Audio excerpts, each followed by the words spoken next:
Welcome to Math 408, L functions and sphere packing. This is lecture 18, so we're going to continue trying to get to the point of modular forms. So we started in the last lecture of continuing our work on the Riemann zeta function. We talked about the Dirichlet eta function. We talked about why we love Euler products, because we can logarithmically differentiate. We talked a little bit about Fibonacci numbers and Benet's formula and generating functions. And the whole overarching theme is to take local data and connect it somehow. And once you have that, have a global object where you can glean information. And frequently this comes down to being able to get an explicit formula for the global object. And that is not always easy to do, and frequently there is great mathematics lurking in the background behind why we're able to do this. So we're going to eventually need to look at modular forms, and we're going to be looking at forms that will be of degree 2. So in the Riemann zeta function, we had a product over primes, and it was a degree 1 product. So we had a product over P of 1 minus 1 over P to the S inverse. And here, this is of, if you let U equal 1 over P to the S, you can see what I mean by having it as degree 1 in U. For modular forms, we will have something that will be degree 2. It will involve not just U, but U squared. So the question is, what are modular forms? Where do we find them? What are they useful for? And so there's a lot of different ways you can present the theory of modular forms. I'm going to try to go for a fast one so that we're not doing an entire course on modular forms and just focus on the key things we need. So we've seen a lot of Fourier analysis. And when we started looking at functions on, let's say f from 0, 1 to r, or maybe it was minus a half to r, what did we like to assume about our function f? What property? Periodic. So that's the key property we want to generalize. Now here we have something that's periodic in one variable. Okay, well that just means if I replace x by x plus p, where p is the period, I return to where I start. Have we seen functions before that weren't periodic but were close to being periodic? I'm being a little vague.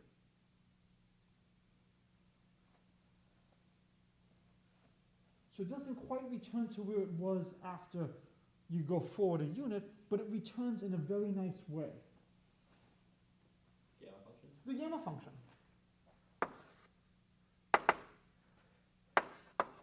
Not periodic, but known change. So gamma of s plus 1 is s gamma of s. This is the functional equation. And it tells us how if we change s, the gamma function changes. And so once we know what's going on in a fundamental region, we can extend that anywhere. What is the fundamental region? What do you think?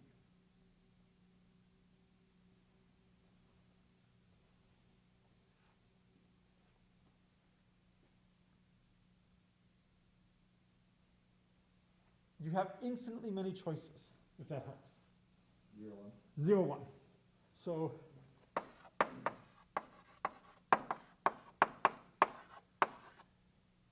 now you might want to be a little bit careful with 0, 1. Why? It's not defined at 0. It's not defined at 0.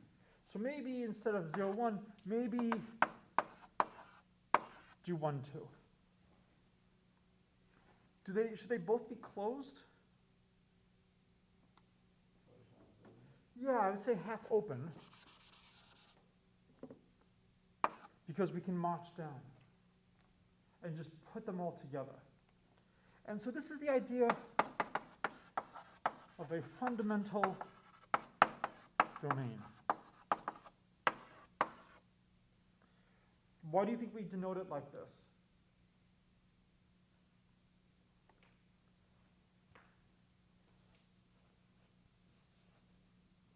Any thoughts?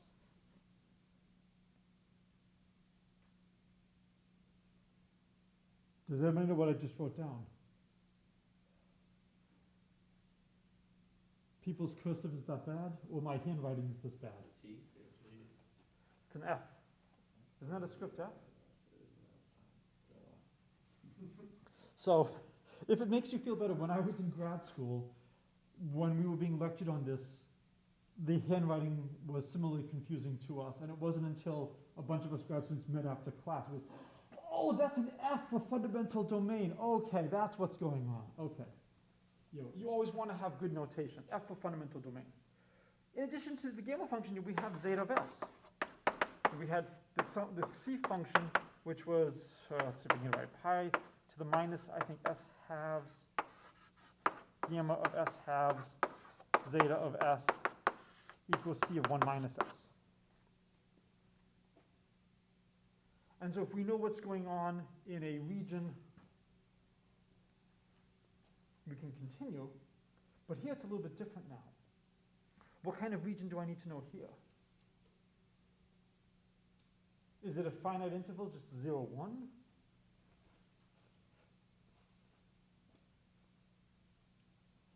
You need like the upper half plane, like you need like. I need an entire half plane.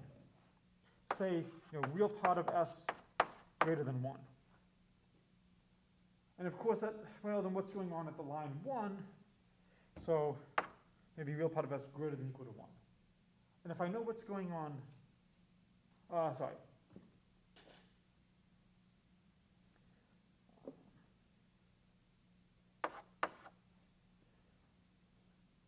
let's say 1/2. Because if I know what's going on at s equals 5, that gives me what's going on at -4. If I know what's going on at 3/4, I know what's going on at 1/4. And so it's the half line that is the critical point to understand.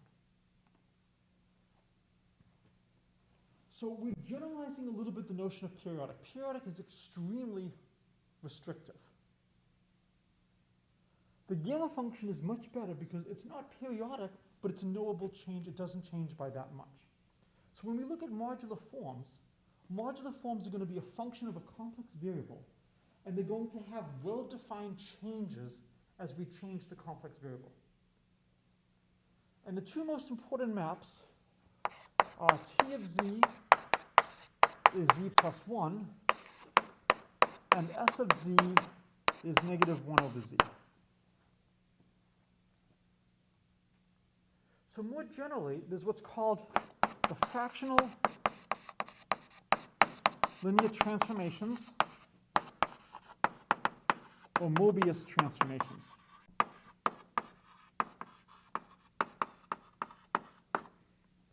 And so if gamma is A, B, C, D, with, let's say, the determinant of gamma not equal to 0, then gamma of z is defined to be AZ plus B over CZ plus D.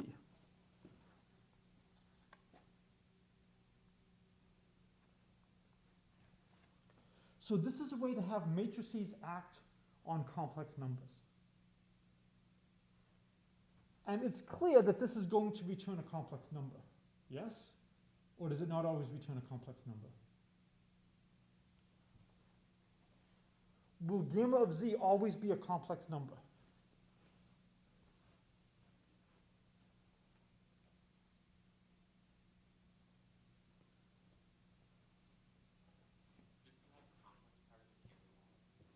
Well, but a real number is still a complex number. Right? Okay. Okay, if z does not equal -d/c. So except for some very specific choices of c and d, it will be well defined. And then eventually what you talk about is, compactifying the complex plane and adding a point at infinity. And then when you add a point at infinity, things behave very nicely. So you really want to add a point at infinity.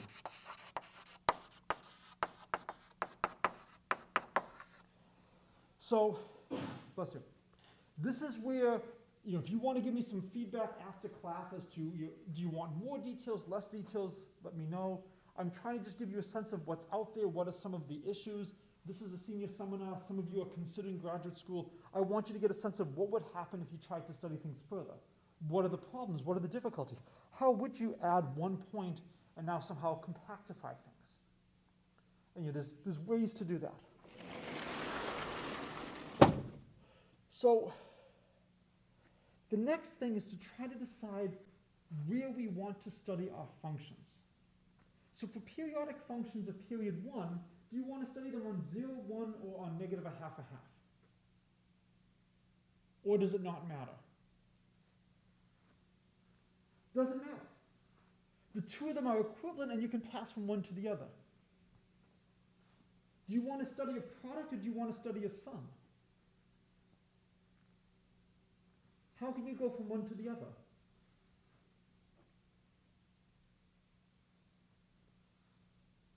So how can we go from a product to an associated sum? We could take a log. And then how can we go from our sum to a product? Exponentiation.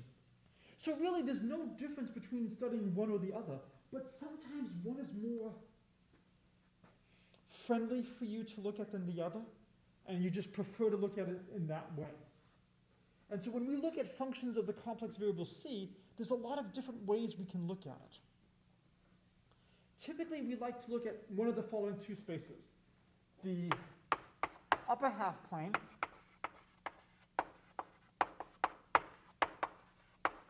and so I think H was the Hamiltonians earlier. It is no longer the Hamiltonians. It is now the upper half plane. So this is going to be the set of all z equals x plus iy, y greater than 0. So it's very easy to draw. The other one we often look at is the unit disk.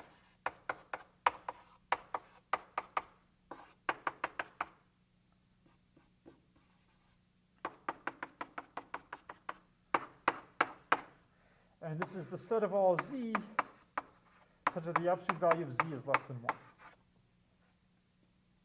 And a lot of times you can talk about extending things to the boundary. There is something that is really nice if we are only studying functions on the upper half plane and we apply our matrices A, B, C, D with A, B, C, D real numbers. What are we not going to have to worry about? No zeros. No zeros, be more specific. Because it's in the upper half plane. Yes. So What won't have zeros? The denominator. We don't have to worry. Right. We don't have to worry about the denominator vanishing. And so it will be well defined. And so the first question is, let's say gamma equals A, B, C, D, and the determinant of gamma does not equal 0. One of the big things we do in mathematics is we try to figure out what is the right object to study, how many objects have the same properties, can we form equivalence classes? So can somebody give me an example of something that you see every day where there's equivalence classes? If it helps, I'm looking at one right now.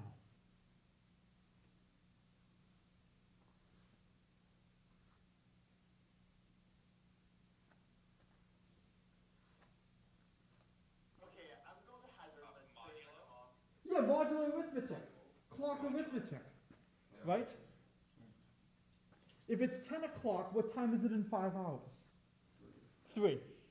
So we are not saying 10 plus 5 equals 3, but we're saying on a clock with 12 hours, 10 and 3, I'm sorry, 15 and 3, sorry, 15 and 3 are equivalent on a clock with 12 hours. When we look at these matrices, we look at what happens a natural question to ask is, when do two matrices have the same effect? If gamma of z equals gamma tilde of z for all z in H, then what must be true?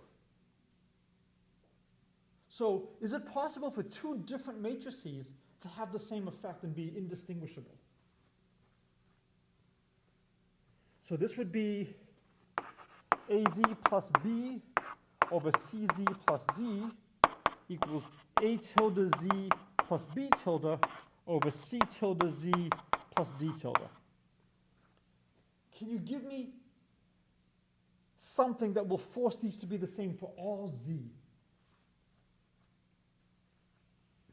When the matrices are just one constant multiple apart. Okay, so then, and so clearly, if gamma equals constant gamma tilde, then they're the same. And the reason is, what would it mean for them to differ by a constant multiple? Well, if I multiply everything in gamma by 7, but multiply by 7, by 7, by 7, by 7, I can pull out the 7. So if the matrices are scalar multiples of each other, they're clearly going to be the same. And then the hope is that that's the only way they'll be the same. So homework, determine when gamma, gamma tilde have the same effect.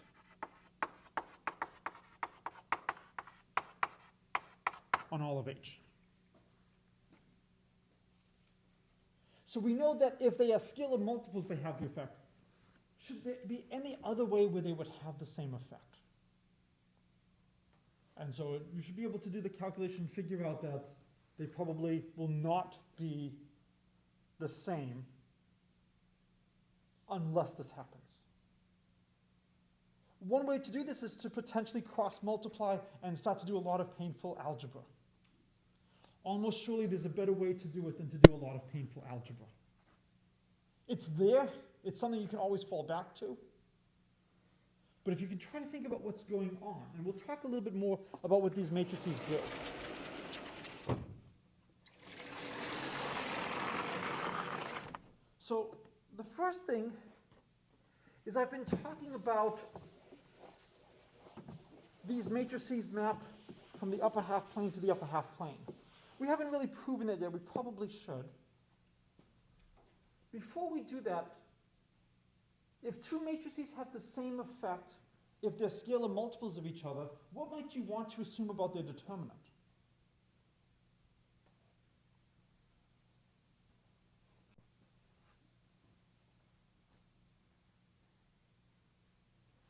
So what might you assume? Okay, but what value would the determinant have? Without loss of generality, the determinant is? Non-zero. Okay, but non-zero has infinitely many possibilities.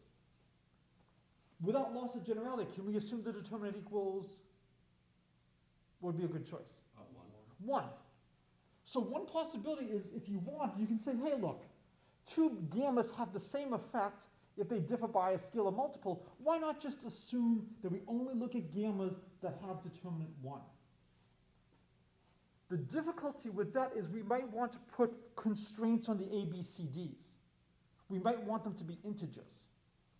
And then in that case, then maybe there's an issue with assuming that the determinant has to be 1. We could then lose out on some matrices. But it's something to think about and just say, well, look, if I have some freedom, if A, B, C, D are arbitrary real numbers, I might as well assume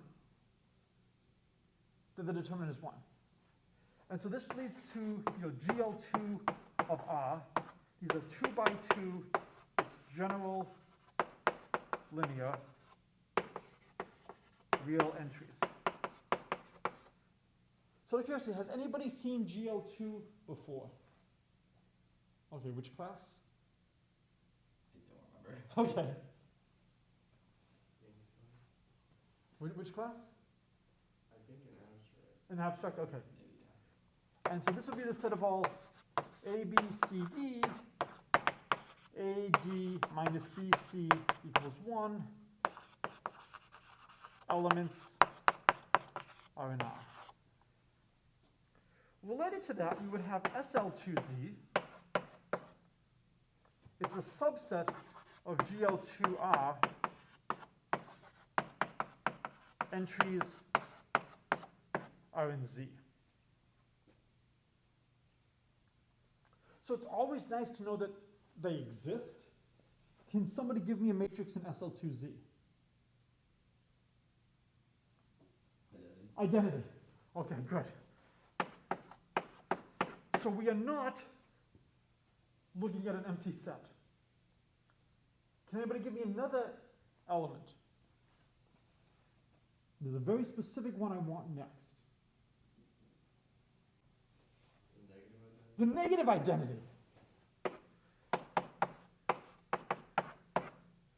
Now what's interesting is the identity and the negative identity have the exact same effect on Z. They both send Z to Z. And the reason is because when you look at A would be -1, 0, 0, D would be -1, the A over D cancels. What this tells you is that maybe if we multiply a matrix by its negative, it's not going to change the effect. So unfortunately, there's even more collapsing that can be done. Now there are some other matrices that are worth looking at. If I look at the matrix 1, 1, 0, 1 on Z, that becomes Z plus 1 over Z. And that might be a reason why I wanted to make sure I did not erase this earlier. Sorry, it's over 1. Sorry, it's over 1. So this matrix of translating by 1, this action of translating by 1, has a really nice matrix. For S, I always forget which way to write it. Does it really matter? I think it's written like this. Acting on Z is -1 over Z. But if you had the negatives in the other spot, it doesn't make any difference, because it's going to have the same effect. So these are two very standard operations.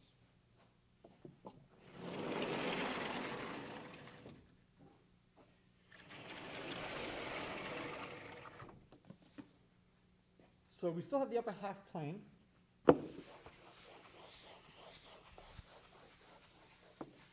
So the first thing we would want to do is, if Z is in H and gamma is in, say, GL2 of R, because if we can prove something in the greatest generality, then we immediately get it for SL2Z just by specializing.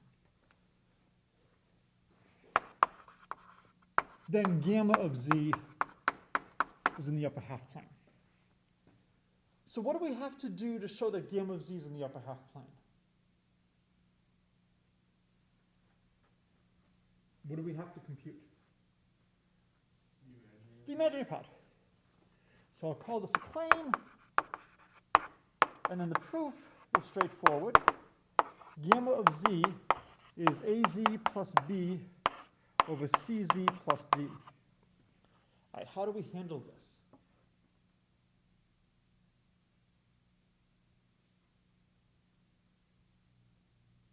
Yes. Z is x plus iy. So we could write Z as x plus iy. So one way is to go A x plus iy plus B over C x plus iy plus D. Now take the imaginary part. And so how do we take the imaginary part? So we can write this as AX plus B plus AIY over CX plus D plus CIY. So how would we find the imaginary part? Okay, which conjugate? Conjugate of the denominator. So I am doing algebra 2 with my son right now, and we are doing complex numbers and conjugates. It'll be nice to tell him that we actually did use it today. So we will have CX plus D minus CIY over cx plus d minus ciy. What do you know about the product of the denominators? Real. Be more specific. The square of the magnitude. So what kind of real number is it? Positive. Positive. So I don't care what it is. It's some positive real. So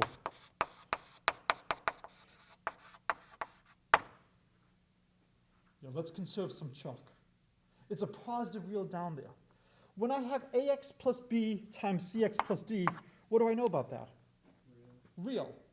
When I have aiy minus ciy, real. I only care about the imaginary part, so it's something real. And now I have the imaginary part. And the imaginary part is going to be plus I, and then we'll have ACXY plus AD. Yes? And a y there too, thank you. And then we have a minus CIY, so it'll be an ACXY, and then a minus BC. Oh, look, the ACXY cancels the ACXY, and you have AD minus BCY. So it's going to be, the imaginary part is going to be the determinant of gamma times y over positive real. And because we started in the upper half plane, y is greater than 0, so this is also going to be greater than 0. Because what is the determinant? 1. And that finishes the proof.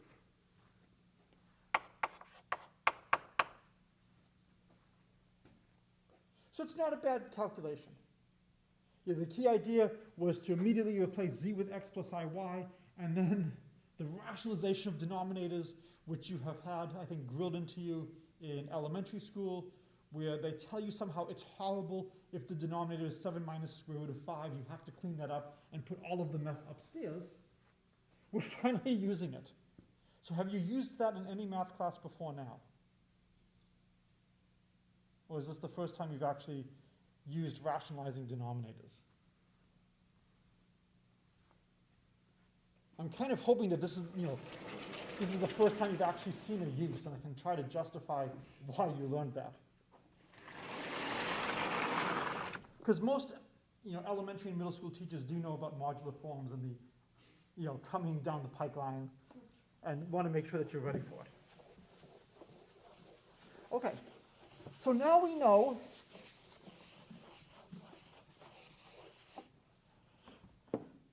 that GL2R maps the upper half plane to the upper half plane.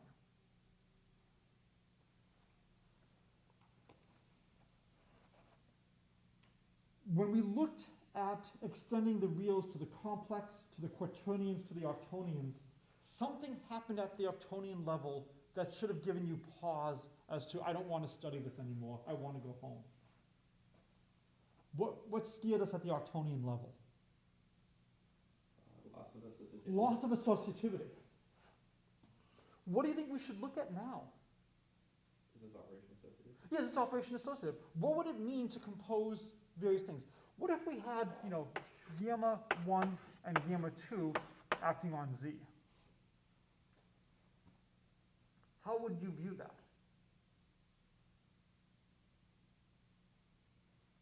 So first you need to give me a definition of how can I compute this. I would think you do the last one first. Right, so this would be gamma 1 of gamma 2 of z. So this would be A1 gamma 2 of z plus B1 over C1 gamma 2 of z plus D1. And gamma 2 of z is just going to be A2z plus B2 over C2Z plus D2. We could then feed that in here and do some algebra.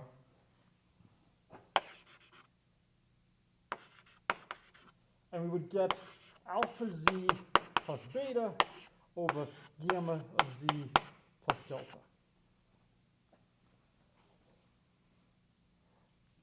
Does everyone agree that this is going to just be the result of algebra?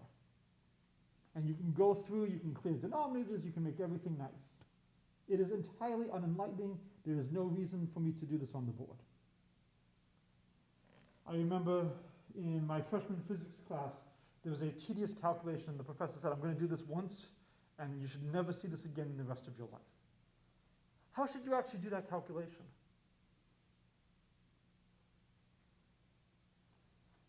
I might open up, like, no, I mean, I'm saying I might just open up Mathematica or something like that and have it just do the algebra for me.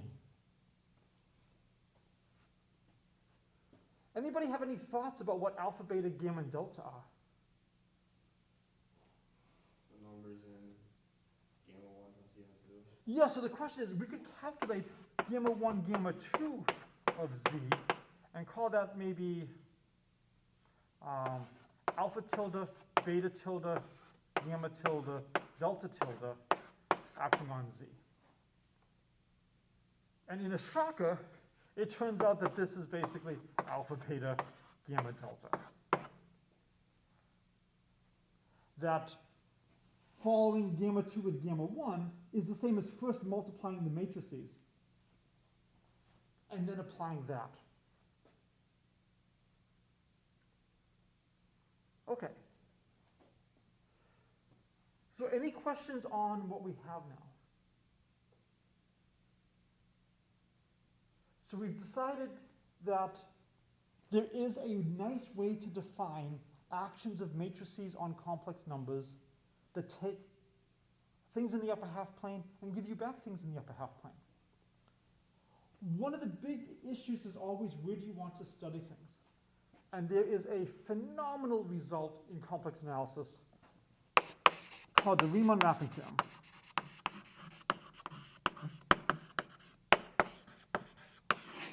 And so when I teach complex analysis, I always cover this to varying levels. You can take between 1 and 2 weeks, depending on just how many details you want to give in the class. The reason is it is just such a shocking theorem that this can be done. And what it says is, if you take two open, simply connected sets that are not C, then there exists a complex differentiable map, we'll say isomorphism, between them.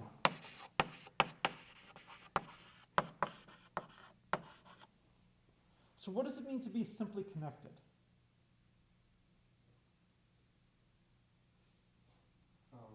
Given 2 points, any 2 paths between them are homotopy. Okay. So given any 2 points, any 2 paths between them are homotopic. Any other ways of saying this?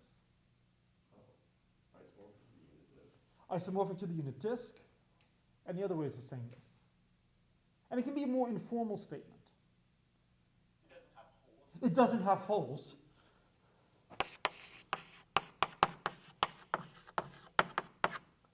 No holes. There is a story of somebody who was taking their general exam and they were asked the infamous Jordan Plaincurve theorem. Given any simply connected curve that doesn't intersect itself, prove it divides the plane into 2 regions, the interior and the exterior. And he was asked, can you prove this? And he responded, can you? Which is a dangerous game to play with the people who control your fate. It is a surprisingly technical proof. There's a lot of good ideas in it. If you look at the Princeton analysis lecture series books, Stein, Shikashi, their complex analysis book does have an appendix on the Jordan Plaincurve theorem. It's worth knowing that result. So in particular, if I give you the upper half plane and the unit disk, there is some f between them, which is complex differentiable. And in complex analysis, it is completely different than real analysis. Real analysis is the democracy of analysis. All functions are welcome. Complex analysis is the elitist snobs where they only let certain functions in. But because they only let certain functions in, once you're in, you have a tremendous wealth of remarkable properties, including if you're differentiable once, you're differentiable infinitely often, and you agree with your Taylor series. So this annoying function, e to the negative 1 over x squared, is no longer allowed. So we have maps going back and forth between the two. What this basically means is if you understand one simply connected set, that's not all of C, you understand all of them. Let's say you understand things in the upper half plane and you want to understand things in the unit disk. Then what you do is you first take your thing in the unit disk and you map it to the upper half plane, you know how things evolve there, and then you map back. So I should have pointed downwards and then upward. So this tells us it's sufficient to study one region. Typically, we like to study things in the upper half plane. You could study things instead on the unit disk or any other set. So as a homework problem,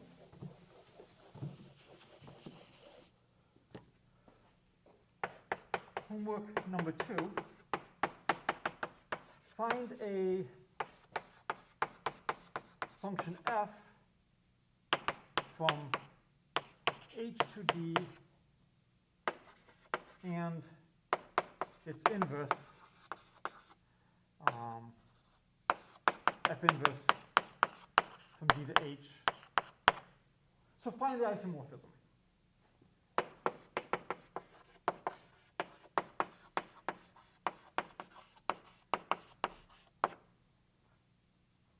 So this is in almost any complex analysis book, but try to play a little bit and get a sense of what happens. The next thing is you often study sets of functions with nice properties. So you might study automorphisms of S, which is the set of all f, such that f from S to S is an automorphism.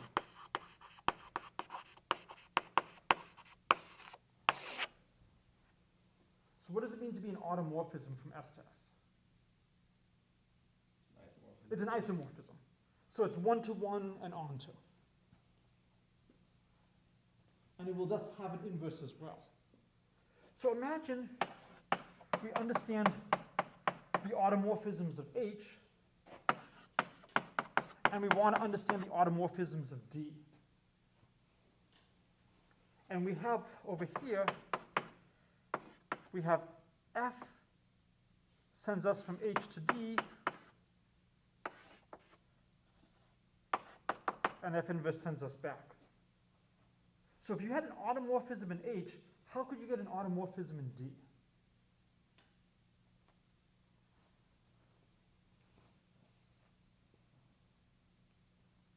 Do f minus 1. Okay, on the right or on the left? Oh, on the left. I'm confused now. So we have, something in E and you apply F inverse to get into H, and then you can do the automorphism. so if we look at it like this, Yeah. we start off with something, if we now start off with something in D, F inverse brings us to something in H. We then apply an automorphism of H and we stay in H, and then we apply F and we return to D. So it turns out these two sets are the same. And you can show you can go back and forth between the two. So if you understand one of them, you understand the other. Okay. So we are almost done with what I want to get through today. We've got 5 minutes left, and there's only one thing else, one other thing I want to do.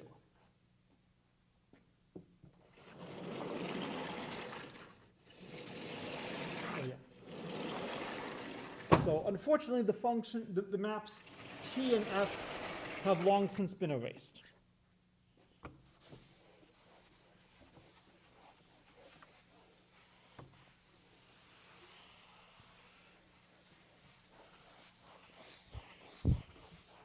So one of the big things you do in chemistry is you try to break things down into simple constituent pieces and then see how they come together.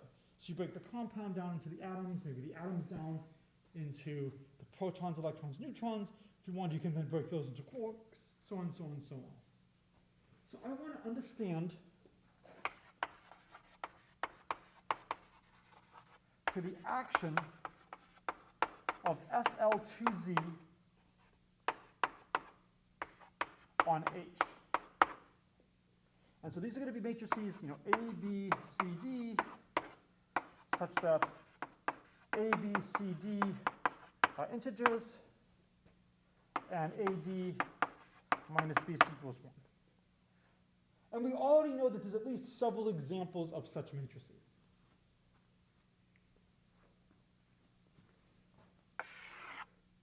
So here's 0, minus 1, 1, minus a half,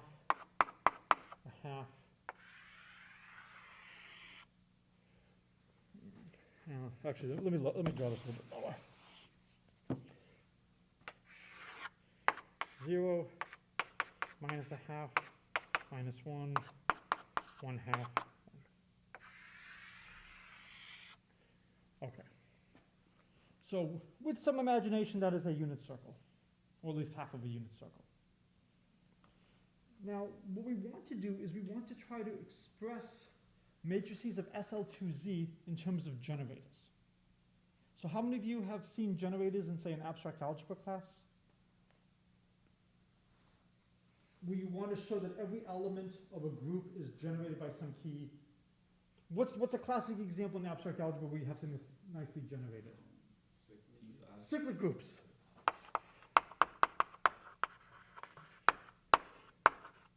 And so we'll often write it like this.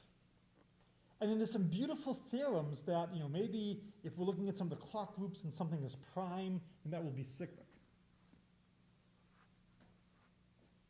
Not every group is cyclic. Can somebody give me an example of a group that's not cyclic? S3. And so my favorite example is Z mod 12Z star, the invertible elements modulo 12. And you get 1, 5, 7, and 11. Each element is its own inverse. So you actually have 4 solutions to x squared is equivalent to 1. Every element is its own inverse. If it was cyclic, some powers of some number would have to generate everything. Clearly that's not happening here. So not every group is cyclic. Any thoughts about what matrices might generate all the 2 by 2 matrices with integer entries and determinant 1?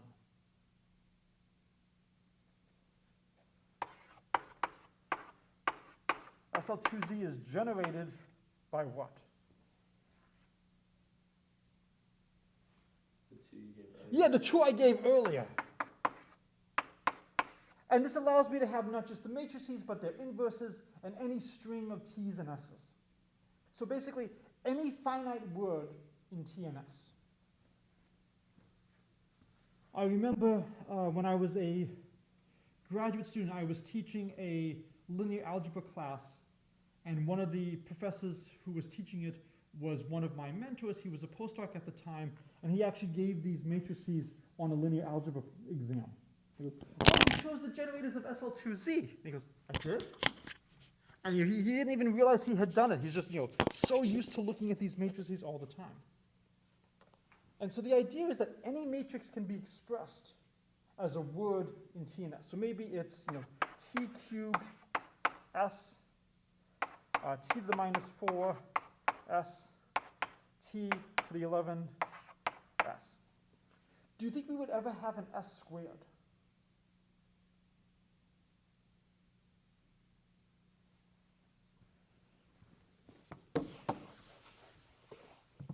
So S of Z is negative 1 over Z. So what is S of Z? That's going to be negative 1 over negative 1 over Z. So S squared is the identity, so S inverse is just S. So I'm never going to have an S inverse in my words. But I can't have a T inverse. So the question is, is there a fundamental domain? And what do I mean by a fundamental domain? So, and then I think what you do technically,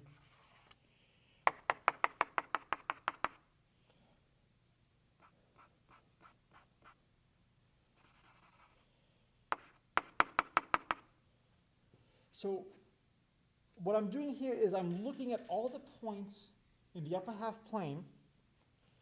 So real part of Z is in the interval minus a half, and then the imaginary part of Z greater than or equal to 1. Yes. And I'm going to be a little bit careful so I don't have anything that's identified. Because if I apply T, if I take a point here, I move to the point over there, I don't want to include it twice. And the claim is that this is a fundamental domain for the upper half plane, is that you give me any point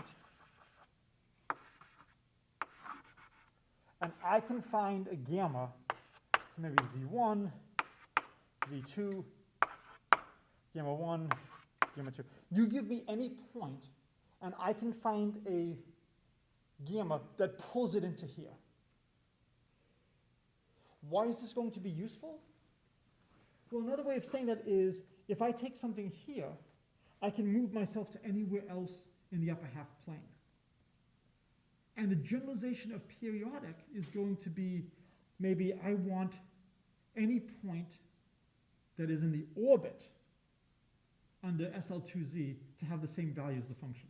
That if I take my point Z and I apply some matrix in SL2Z, then I want my function to have the same value.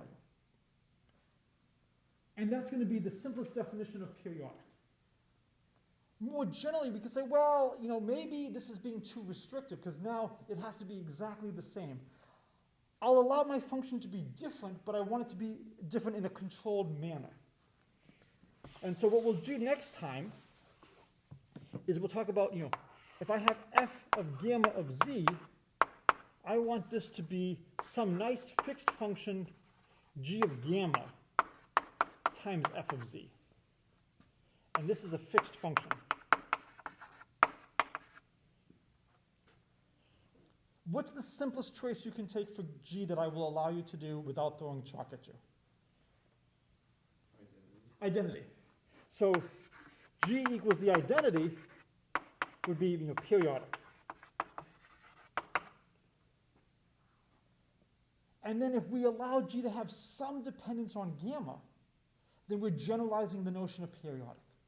So periodic would be the special case where g is the identity. All right, this is a good place to stop. Any questions? All right, have a good rest of the day.